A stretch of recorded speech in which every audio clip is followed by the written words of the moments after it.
Okay, welcome back to some more Genshin Impact Reddit. We're going to be taking a look at this past week's most popular posts and see what the community has been talking about. We'll also take a look at some of the most recent leaks for 6.5, 6.6, and so on. So let's jump right into it. The most popular posts in the Genshin Impact subreddit this week was Nicole's drip marketing. And yep, I mean, Genshin Impact's drip marketing schedule is just not right. It's like the next Monday after the most recent patch. It does not make any sense. But yep, Nicole has been a very hyped character and a lot of people want her. So we have been waiting for her for a while and she looks beautiful. And of course, in her drip marketing, the Yap girl herself is just a wall of text. So if you want to read this, go ahead. But yeah, Nicole likes to talk, but we love her for that. Next up, we have, the traveler's journey so far in Teyvat. He's gone to a lot of different nations, but in a very odd order. We are just going left to right, diagonal, back to where we started. I mean, we could have done this in a much easier way, but hey, makes the game fun. Please don't ban me for posting Genshin leaks. What the hell? This is crazy. How do you even figure this out? Now that is talent right there. A mute character. Yes, Nicole is mute. I really like that. They added a mute character. We have a lot of different types of characters, so a mute one is definitely welcome.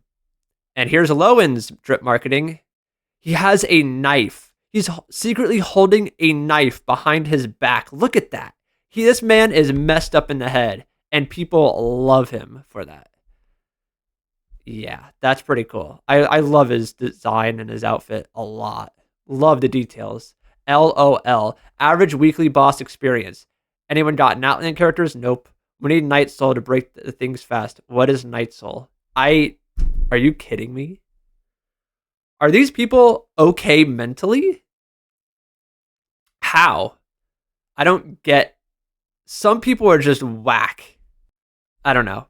They're not even casual players, but that's just messed up.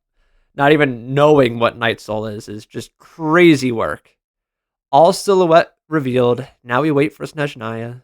Yep, we're almost there. Snezhnaya is closer than we think. We'll get to that later. But yeah, we got our characters. Absolutely awesome. I like the way Genshin designed sexualized female characters, and I am a female player. I mean, a lot of people have their own opinions about that. I agree. I'm just going to end it there. I agree. Why does she not have glasses in playable form? They should add a option to turn them on or off. Like we can customize Linnea's backpack. Why don't you make an option to, enable or disable her having glasses? That'd be pretty cool. I would like that. Why have 3 different endgame modes just to fill them with the same bosses? Thank you. I agree. That pisses me off. I don't have many Geo characters, so this boss enough is already terrible for me. But the fact that it's in all 3 endgame modes is just overkill. That's not right.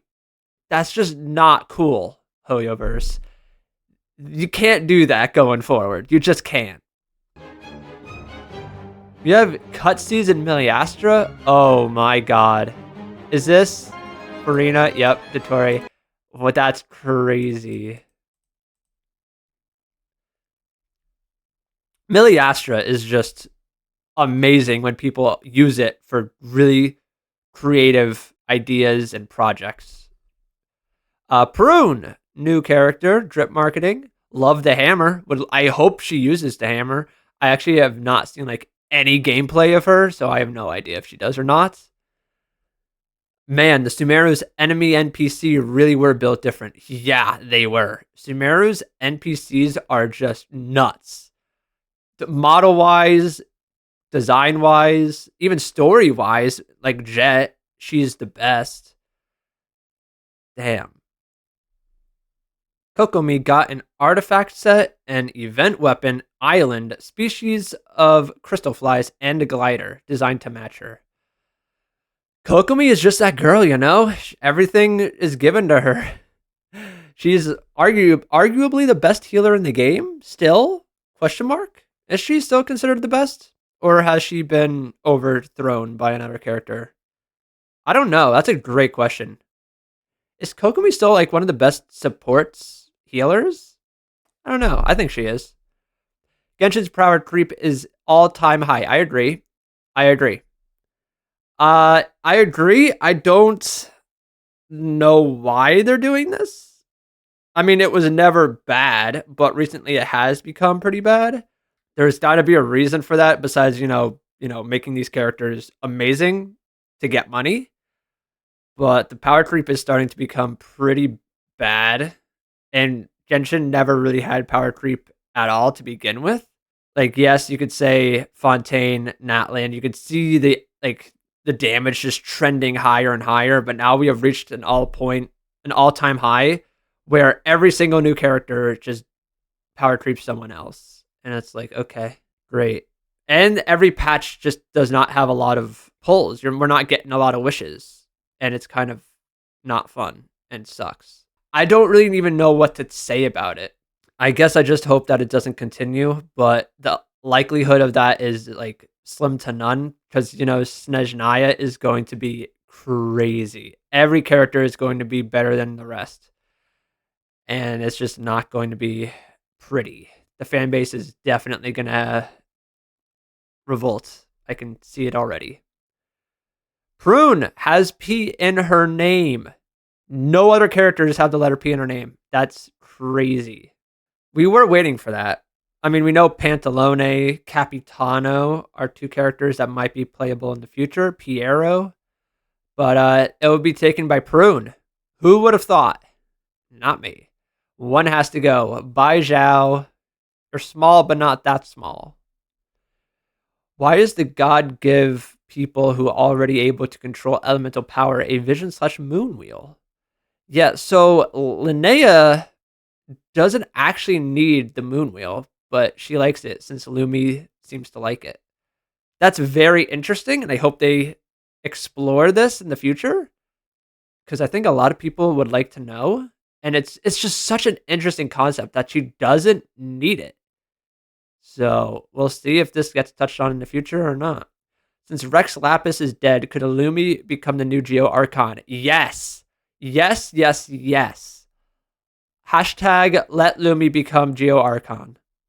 Let's get it trending. I want it to happen. Cosplay. They did it. They managed to make the new worst Stygian boss. It's funny because I actually thought this boss in Abyss was worse than Stygian. I don't know how, but I was able to beat this thing in Stygian, not Abyss. But yeah, this boss is awful. Really bad if you don't have Geo characters. Like, I don't have Linnea or Zabai. It's rough out here. Plant people. Okay, I'm sure you'll all grow nice and healthy now. Auroron. They're not plants. Why did you bury them?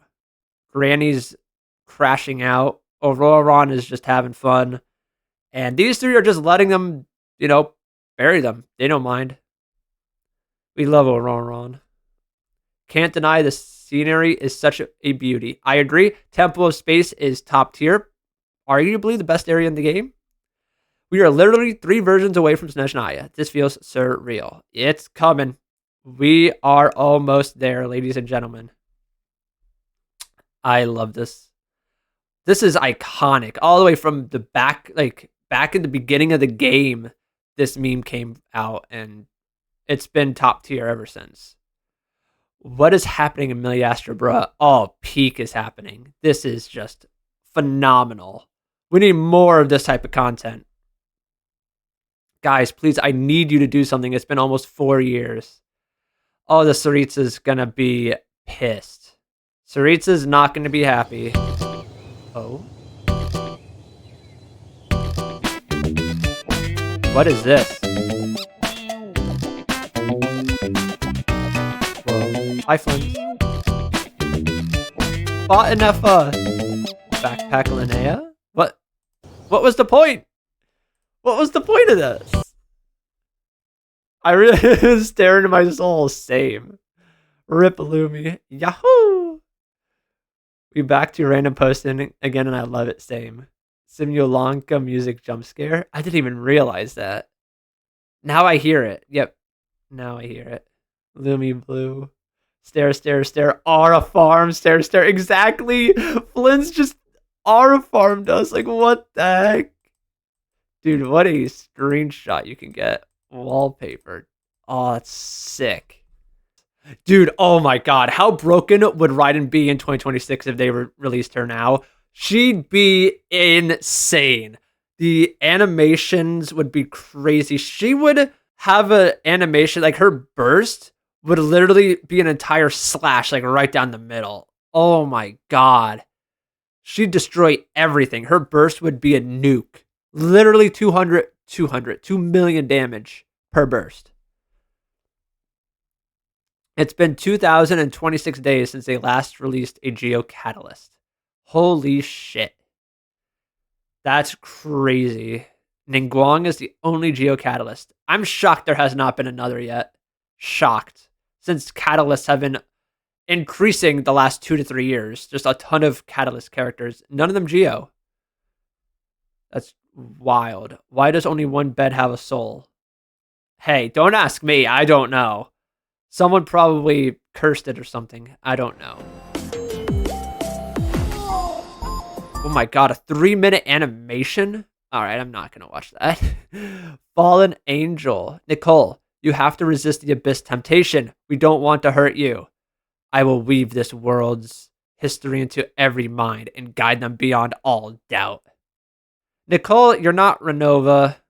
You're not an enemy or villain. Stop the cap.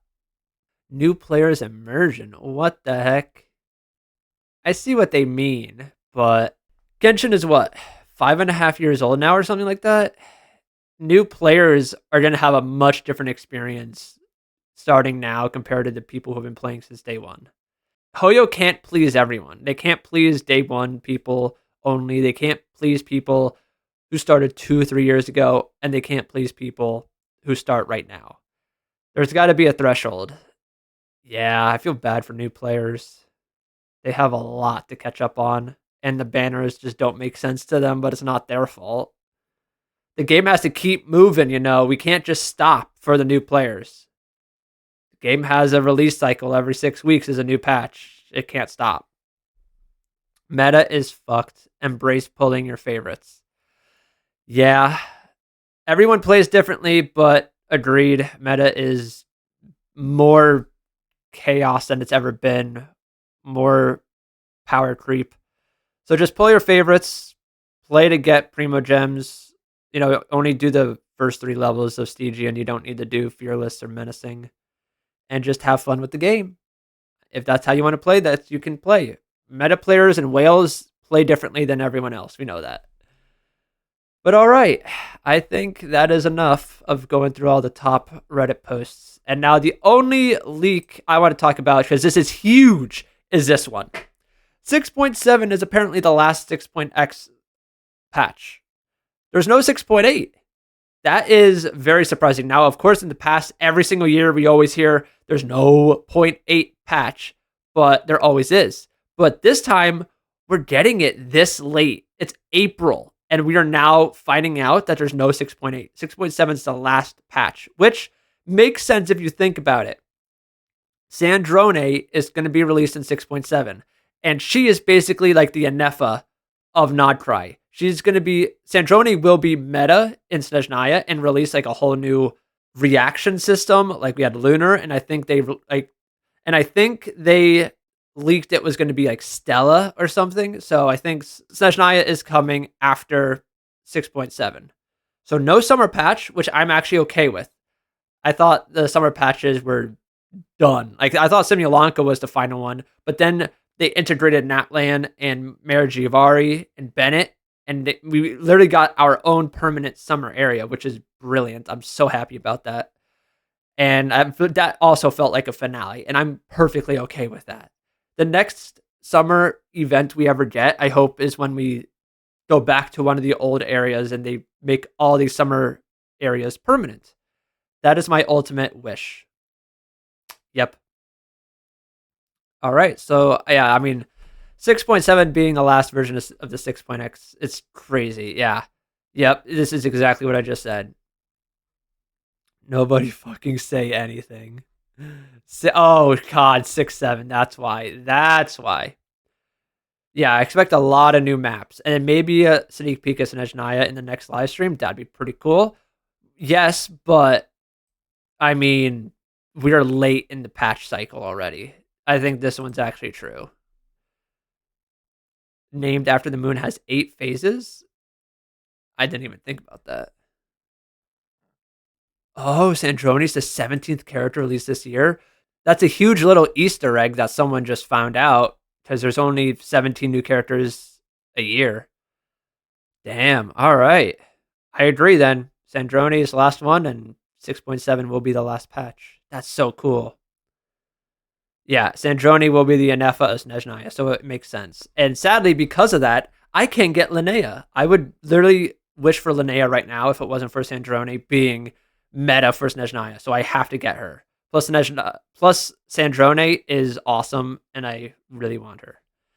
But yes, now I just want to talk about the Temple of Space World Quest. I did this World Quest finally last week, and oh my god, possibly the best World Quest in the game.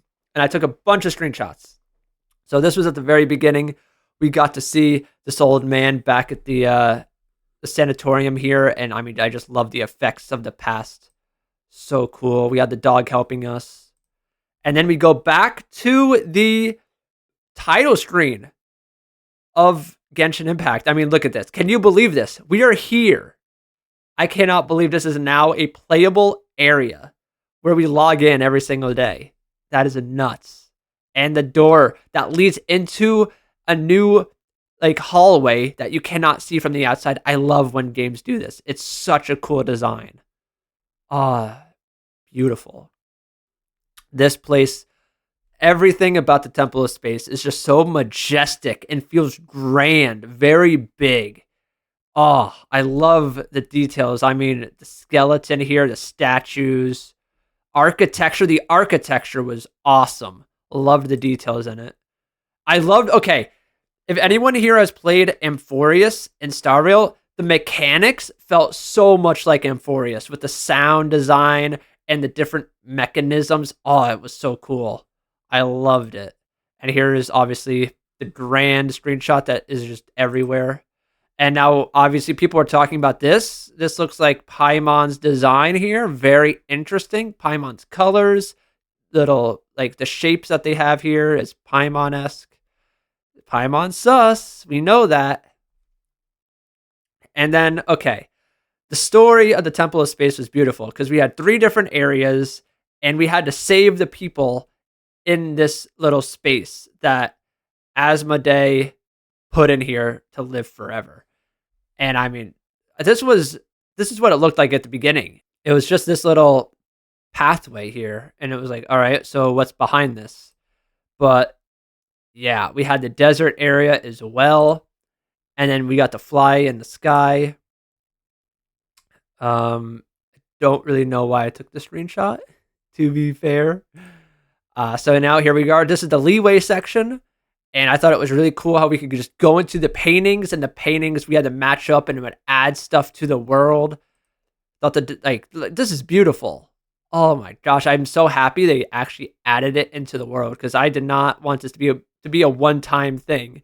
I wanted to come back here again and explore this area. Just magnificent. This was sick. We had the sideways POV, the black and white with only the red showing. It was gorgeous. And then here's the great shot with everything here. I mean, I don't know how Genshin does this time and time again. They make the best wallpapers, I swear. And this part is massive. We started off with just this little path here, and then all this got added in. I mean, they went all out for the leeway section. I mean, it's gorgeous, beautiful area. I took a lot of screenshots. And now we go to the desert, and man, this was horrifying. People getting turned into sand forever, right before our eyes. Literally saying his last words as he gets turned into sand. That's just traumatizing. I mean, look at this. These sand people have been here frozen for years, decades even. That's just horrifying. They've frozen in time. Unbelievable. And we had to save all of them. We had to take down this boss underground. And oh my God, I love the Sumeru Desert. But if you don't, this must have given you nightmares. We had to go through all these paths and tunnels underground.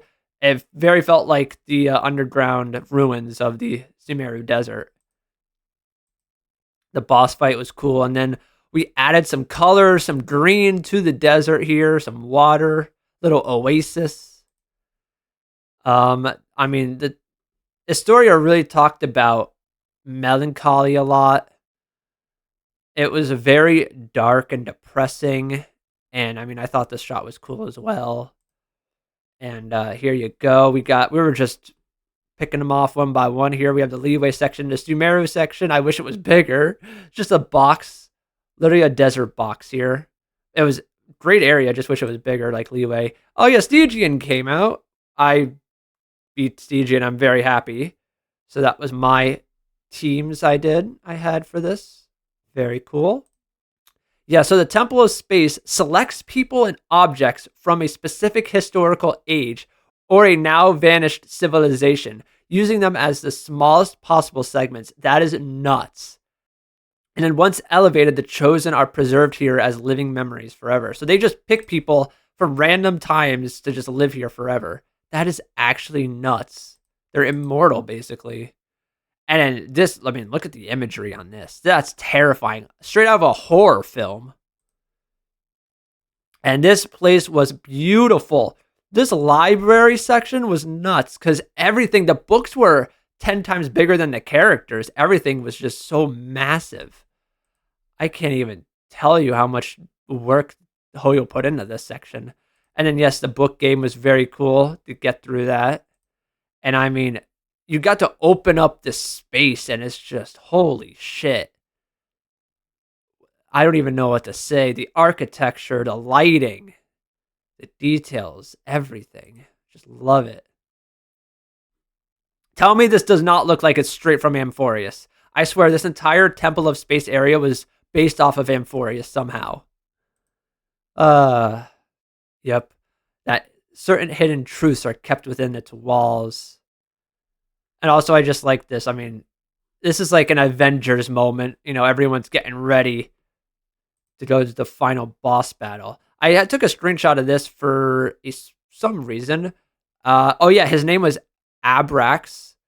And while I've asked many people, no one has ever found his name in historical records. It could be something to look into in the future. Maybe foreshadowing? Could be possible, interesting. And then we went from paradise to hell. Everything turned red, and it was sick. I mean, look at this place. It's like we're in a dome, and we're captured. And then we're back here for the third time. Literally, we came back here for the Mondstadt event one patch ago, and now we're back at the beginning of the game again in the Temple of Space World quest. That's just crazy. Then we enter hell, literal hell. I mean, hands, chambers. This is crazy. The visuals are nuts. And we have the stairway to heaven here. Oh my gosh, it was beautiful. I mean, the imagery, the animation, the cutscenes were nuts. So cool. And then we're flying through the air. And then we get to the memories part, going through Zetland's memories and going through ours as well. Every single nation was beautiful. Oh, I'm glad that we can go back and revisit that too. We also got a sneak peek of Snezhnaya there, which was pretty fascinating. They threw in that Easter egg. And now here it is, half hell, half, normal, like heaven. Heaven and hell collide. Another, pretty interesting dialogue here that I had to screenshot because possibly more foreshadowing on the way. Who am I? Yes, she lost her memories. I'm so sad. A lot of people think she's Asmodee and Iztaroth, like, her and her sister, which is very interesting. We'll find out in the future if that theory is correct. We've been through hell and back together, literally. Very, very true. Yep, I thought this was a very touching goodbye. I just really wanted to screenshot that. And then I've been playing a lot of Millie Astor recently, and that's crazy. Cigar as a Wordle word. That's nuts. But yeah, that is all the screenshots that I had. So, Temple of Space World Quest, absolutely cinema, amazing. We have leaks saying that there's no 6.8, and in Session I is coming a month early, middle of August. Get ready. And yeah, great times ahead. I think this week or early next week will be the main event for this patch, which will be awesome. Cannot wait for that. And I think this will be a weekly thing where I can go through the main Genshin Impact subreddit and look at the top posts for the last week. So if that's the case, I'll see you all next week. Have a good week of playing Genshin, and I'll talk to you all soon. Take care of yourselves. Peace out.